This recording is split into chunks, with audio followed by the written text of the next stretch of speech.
Have you ever been to a wedding and seen the groom stomp on a glass?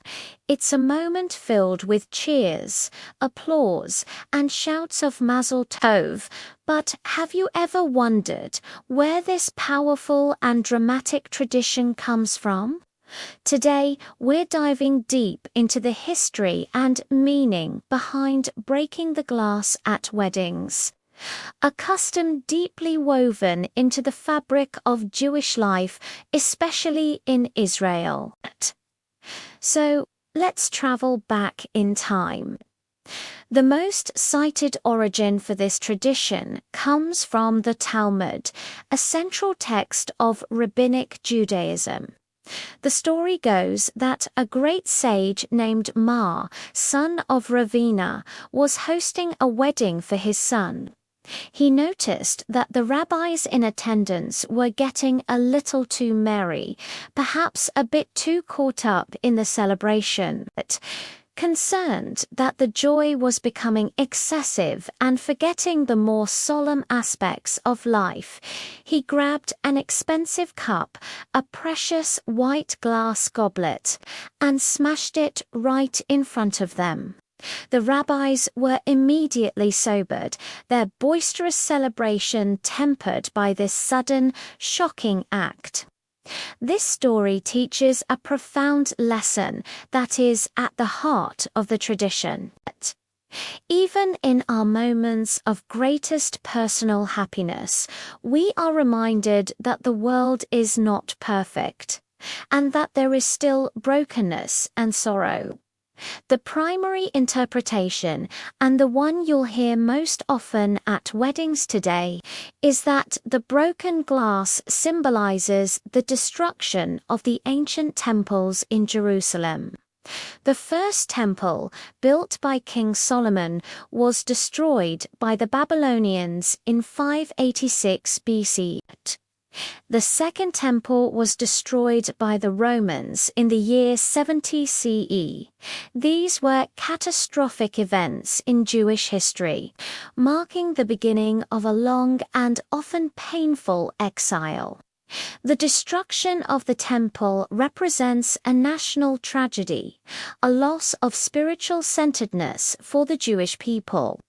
So, when a couple stands under the chuppah, the wedding canopy, they are at the peak of their personal joy. They are building a new home together, a new Beit B'Yisrael, a home in Israel. By breaking the glass, they are making a powerful statement. They are saying, even now, as we celebrate our love and our future, we do not forget the destruction of our holy temple. We remember Jerusalem, and we temper our happiness with this memory of loss and longing. It connects their personal joy to the collective history and destiny of the Jewish people. It's a way of acknowledging that their new home is untruly complete until the temple is rebuilt and the world is perfected. This is beautifully echoed in a verse from Psalm 137, which says, "If I forget you, O Jerusalem, let my right hand forget its skill. Let my tongue cling to the roof of my mouth if I do not remember you, if I do not set Jerusalem above my highest joy." Breaking the glass is a physical manifestation of this oath. The wedding is the highest joy, but even then, Jerusalem is remembered. Now, over the centuries, other interpretations have also emerged, adding layers of meaning to this single dramatic act. One popular explanation is that the noise of the breaking glass is meant to scare away evil spirits. In many cultures, weddings were seen as a vulnerable time for a couple, and loud noises were thought to provide protection against any demons or bad luck that might be lurking. So, that satisfying smash isn't just symbolic, it's a spiritual bug repellent.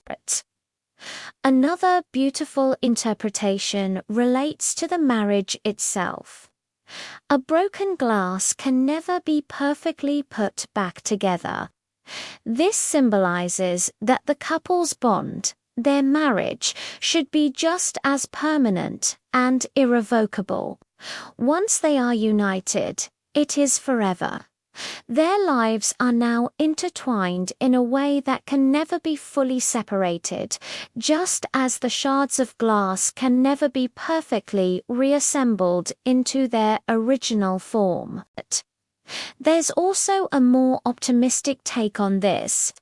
The act of breaking something represents a break from their old, single lives as they step forward into a new, shared future together. It's a definitive final act of leaving the past behind and embracing the journey ahead as a married couple. Some also see it as a reminder of the fragility of relationships. To marriage, like glass, is beautiful but delicate. It must be cared for and protected, or it can shatter. It's a reminder to the couple to always treasure their love and never take it for granted. Let's talk about the practicalities. Who breaks it? Traditionally, it's the groom. He raises his right foot and brings it down decisively on the glass, which is usually wrapped in a cloth napkin or placed in a special pouch. Why the cloth? Well, for safety, of course. It prevents glass shards from flying and injuring the couple or their guests. Plus, it makes it easier to collect the pieces afterward. And what happens to the pieces? Many couples choose to save the shards. They turn them into beautiful keepsakes. You can find artists who will embed the broken glass into a piece of art, a mezuzah for their new home, a picture frame, or jewelry. This way, the symbol of their vows and their connection to Jewish history becomes a permanent and beautiful fixture in their home. A constant reminder of the promises they made under the chuppah. While the tradition is ancient, it has also evolved. In more modern, egalitarian ceremonies, you might see both the bride and groom breaking a glass, or they might break it together. This reflects a contemporary view of partnership, where both individuals share equal responsibility in building their life together and remembering their heritage.